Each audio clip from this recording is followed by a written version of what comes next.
Jenazah almarhum Adil Budiman dimakamkan dengan prosesi apel persada di Taman Makam Pemerintah Kota Sukabumi, Taman Husnul Khotimah. Wali Kota Sukabumi Ahmad Fahmi hadir langsung memimpin prosesi pemakaman jenazah yang diikuti oleh ratusan pelayat tersebut. Mendiang Adil Budiman merupakan sosok yang terkenal tegas dalam mengemban tugasnya selama berada pada lingkungan pemerintah Kota Sukabumi. Tak kurang selama 32 tahun dirinya mengabdi pada kemajuan Kota Sukabumi. Dalam sambutannya, orang nomor 1 di Kota Sukabumi tersebut mengatakan, mendiang almarhum merupakan sosok aparatur sipil negara yang sangat loyalitas terhadap pekerjaannya. Bahkan di masa sakitnya, menurut Wali Kota Sukabumi, mendiang pernah menanyakan kepada dirinya terkait penilaian dirinya terhadap loyalitas almarhum kepada pemerintah Kota Sukabumi.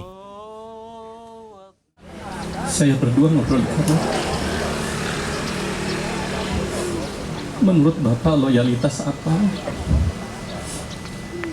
Menurut Bapak, Adil dan adik-adik sudah loyal belum? Menurut Bapak, apa yang harus Adil berikan kepada pemerintah sebagai tanda loyalnya Adil dan adik-adik kepada pemerintah? Sementara itu, Wakil Wali Kota Sukabumi Andri Setiawan Hamami mengatakan, sosok almarhum merupakan tipe pekerja keras. Almarhum merupakan orang yang terlihat tegas. Almarhum sosok yang sangat soleh ya, baik sahabat, karena juga satu alumni di SMA 1, karir di pegawai negeri sipilnya cukup bagus, dia juga pernah menjadi ajudannya Pak Musli, Wali Kota Lama.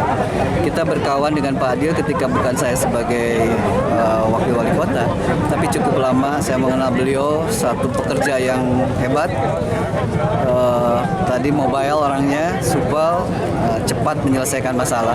Jadi sangat kehilangan sekali lah, sangat kehilangan sekali. 2 bulan yang lalu kita pun kehilangan sahabat, sekarang pun kita kehilangan sahabat. Dari Kota Sukabumi, Sofwan Zulfikar melaporkan untuk Dinamika.